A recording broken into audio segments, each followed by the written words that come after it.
अस्सलाम वालेकुम गाइस। आज का हमारा टॉपिक है रिएक्टिविटी ऑफ अल्केन्स। हम लोग देखते हैं कि अल्केन्स किस किस तरह से रिएक्ट कर सकते हैं। तो जो टू मेन्स इसके जो प्रोसेस है, एक सब्स्टिट्यूशन रिएक्शन है, एक थर्मल और कैटालिटिक रिएक्शन है। सब्स्टिट्यूशन रिएक्शन के अंदर क्या होता है? एक्सचेंज ऑफ मॉलिक्यूल होता है। वो हमारे पास हैलोजन भी हो सकता है, मेटल भी हो सकता है।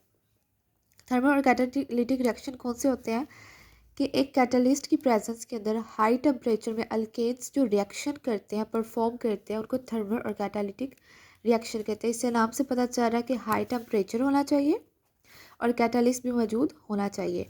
उसको थर्मल और कैटालिटिक रिएक्शन कहते हैं। उसके बाद अल्केन्स को हम लोग पैराफिन्स कहते हैं। क्यों कहते हैं? Para means less, affinis mean affinity. Less affinity किस चीज़ की लेस अफिनिटी? रिएक्शन करने की लेस अफिनिटी। बिकॉज क्यों इनके पास लेस अफिनिटी होती है, रिएक्शन क्यों कम करते हैं? बिकॉज ये नॉन पोलर होते हैं। इनके अंदर बॉन्ड जो सा होता है वो हमारे पास स्ट्रॉन्ग होता है। अब आगे देख लेते हैं। हमने कहा कि इनका बॉन्ड जो सा होता है वो स्ट्रॉन्ग होता है। कैसे स्ट्रॉन्ग होता है? क्योंकि इसके पास पाई बॉन्ड नहीं होता, इसके पास सिग्मा बॉन्ड होता है। हम लोग ये देखते हैं कि यहाँ पे ये देखेंगे अल्केन है और ये अल्कीन है। इसके पास हमारे पास ये यहाँ पे देखेंगे टू बॉन्ड्स हैं। इसके अंदर से जो एक है वो हमारे पास सिग्मा है और जो ये एक है ये हमारे पास पाई बॉन्ड है। इसके पास सिंगल सिग्मा बॉन्ड है। सिग्मा बॉन्ड के पास ज़्यादा एनर्जी होती है। एनर्जी किस चीज़ की? कि इसके अंदर जो बॉन्ड होता है वो स्ट्रॉन्ग होता है। बॉन्ड स्ट्रॉन्ग होने की वजह से हमें ज़्यादा टेम्परेचर, ज़्यादा एनर्जी देनी पड़ेगी इसको तोड़ने के लिए। लेकिन यहाँ पे जो पाई बॉन्ड है इसका इजीली ब्रेक कर जाता है, जिसकी वजह से अल्केन्स का जो बॉइलिंग पॉइंट और मेल्टिंग पॉइंट जो सा है अल्कीन से कम होता है। लेकिन यहाँ सोचा जाता है कि यहाँ पे दो डबल बॉन्ड है तो इसको तोड़ना मुश्किल है। ऐसा नहीं है। इसमें एक पाई बॉन्ड होता है और एक सिग्मा बॉन्ड होता है। पाई बॉन्ड इजीली टूट जाता है और सिग्मा बॉन्ड के लिए एनर्जी रिक्वायर्ड होती है ज़्यादा अमाउंट में। उसके बाद हम लोगों ने ये इसकी एक्टिविटी देख ली। अब हम लोग इसके रिएक्शंस देखेंगे कि अल्केन्स किस किस तरह के रिएक्शन करते हैं। सबसे पहले हम लोग एक कम्बशन का सबको पता है क्या होता है।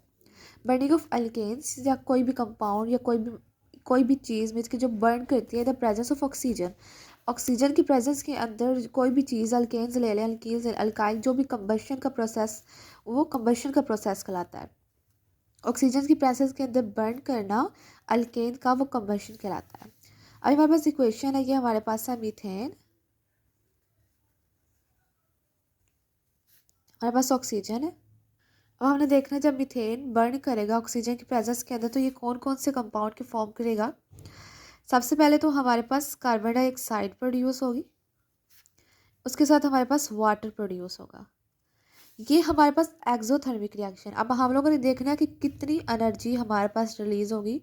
वो माइनस में आएगी तो वो हमारे पास है 891 किलो जूल पर मोल। इतनी एनर्जी जो से हमारे पास रिलीज होगी। उसके बाद ये हमारे पास किस किस चीज़ के लिए काम करता है? इंटरनल कम्बशन ऑटोमोबाइल्स के अंदर जो पेट्रोल की कम्बशन होती है वो भी इसी प्रोसेस के ज़रिए होती है। उसके बाद ये इंजन के अंदर जो पेट्रोल मौजूद होता है ये उसकी एफिशिएंसी, उसकी बर्निंग एफिशिएंसी को इंक्रीज़ कर देता है, जिसकी वजह से हमारी जो मशीन्स है, हमारी जो मशीनरी है वो अच्छी तरह वर्क कर लेती है। सेकंड प्रोसेस हमारे पास जो सा इसका आ जाता है वो ऑक्सीडेशन होता है। ऑक्सीडेशन से सब वाकिफ़ है। ऑक्सीडेशन क्या होता है? Addition of oxygen and removal of hydrogen. हमारे पास हाइड्रोजन जो सा होता है वो रिमूव होता है।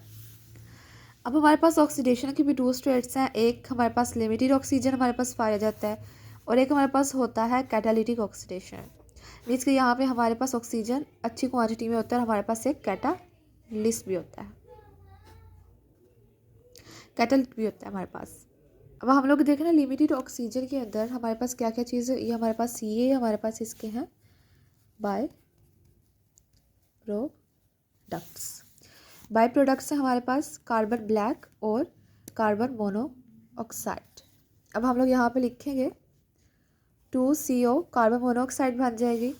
जब ये बॉन्ड्स ब्रेक करेंगे, जब कन्वर्शन का ऑक्सीडेशन का प्रोसेस होगा हमारे पास CO बनेगा उसके साथ हमारे पास 6 मोल्स ऑफ वाटर और हमारे पास ब्लैक कार्बन हमारे पास फॉर्म करेंगे।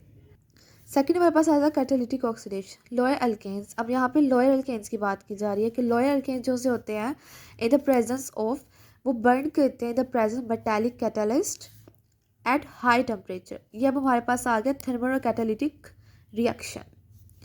ठीक हो गया। फॉर यूजफुल प्रोडक्ट्स, अब इसके अंदर तो हमें ये स्पेसिफिक 3 प्रोडक्ट्स मिल रहे हैं, लेकिन जब हम लोग कैटालिटिक ऑक्सीडेशन करते हैं तो हमारे पास डिफरेंट ढेर सारे प्रोडक्ट्स जो से होते हैं वो फॉर्म करते हैं, जो कि हमारे लिए बहुत यूज़फुल होते हैं। इस वजह से कैटालिटिक ऑक्सीडेशन जो से हमारे पास वो ज़्यादा ज़रूरी समझा जाता है और ज़्यादा इम्पोर्टेंस यूज़फुल होता है हमारे लिए। आप देखिए हमारे पास है नेसेंट ऑक्सीजन।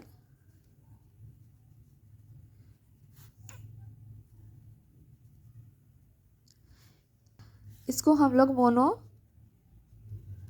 एटॉमिक भी कह सकते हैं। ऑक्सीजन के वैसे तो हमारे पास O2 की फॉर्म में प्रेजेंट होता है, लेकिन जब ये इस फॉर्म में होगा तो इसका मतलब है कि हमारे पास एक एटम है ऑक्सीजन का, मोनो एटॉमिक ऑक्सीजन। अब जैसे कि हमें पता है कि ये कैटालिटिक ऑक्सीजन है, यहाँ पे थर्मल मीन्स के टेम्परेचर भी होगा कुछ और कैटालिस्ट भी होगा। अब हम लोग पहले देखते हैं कैटालिस्ट हमारे पास, यहाँ पे हम लोग कॉपर कैटालिस्ट यूज़ करेंगे। उसके बाद टेम्परेचर हम लोगों ने इसको देना है 400 डिग्री और हमारे पास 200 ATM प्रेशर होगा। ठीक है। जब हम लोग नेसेंट ऑक्सीजन के साथ मीथेन का रिएक्शन करवाएंगे तो हमारे पास सबसे पहले बनेगा एथाइल अल्कोहल। मीन्स के क्या बनेगा, एथाइल अल्कोहल। जब ये ब्रेक कर जाएगा, इसके बॉन्ड आपस में ब्रेक करेंगे तो हमारे पास CH3 फॉर्म करेगा।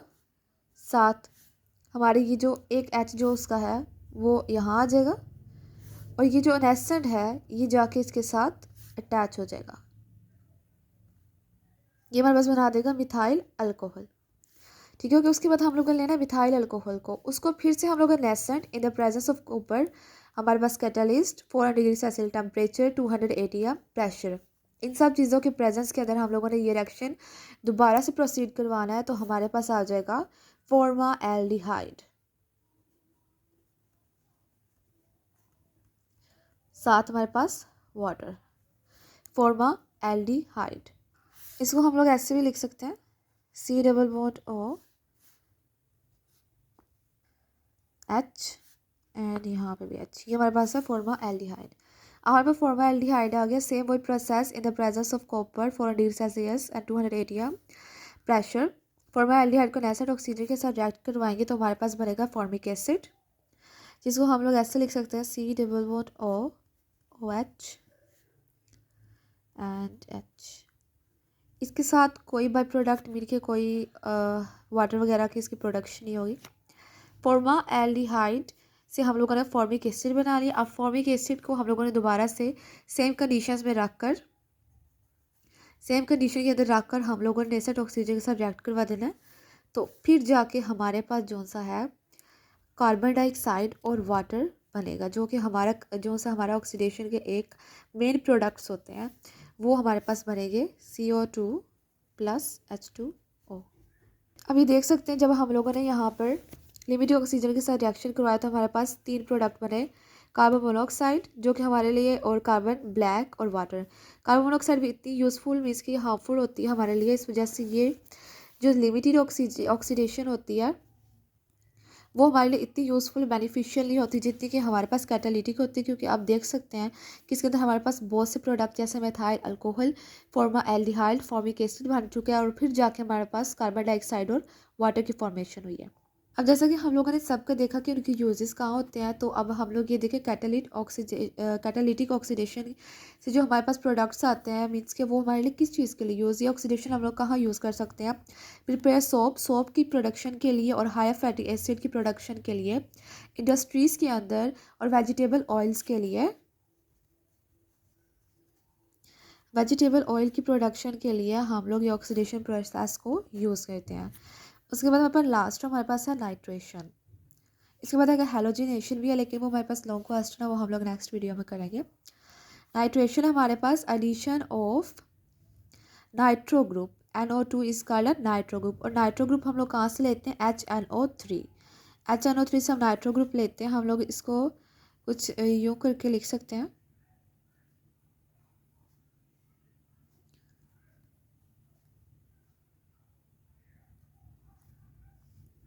CH4 plus. अब हम लोगों ने इसको टेम्परेचर देना है 400 टू 500 डिग्री सेल्सियस के दरमियान। तो हम लोगों ने इस प्रोसेस को दिया 450 डिग्री सेल्सियस। हम लोगों ने नाइट्रो मीथेन बनाना है, हम लोगों ने नाइट्रो मीथेन की फॉर्मेशन करनी है। तो यहाँ पे ऐसा होगा कि एक H यहाँ से इसके साथ रिएक्ट कर जाएगा, ठीक है, CH3 आ जाएगा हमारे पास। CH3 के साथ हम लोग NO2 लगा देंगे। उसके बाद हमारे साथ वाटर की फॉर्मेशन हो जाएगी। किसके ये CH4 जब हम लोग ओपन करके लिखेंगे तो एक H हमारे पास OH के साथ रिएक्ट करके वाटर बना देगा, और उसके बाद जो हमारा बाकी रह जाएगा CH3 वो NO2 के साथ रिएक्ट करके CH3 NO2 की फॉर्मेशन कर देंगे। ये था हमारा आज का टॉपिक। अगर आपको समझ आई तो मेरे इस चैनल को सब्सक्राइब करें। Thank you for watching. अल्लाह हाफिज़।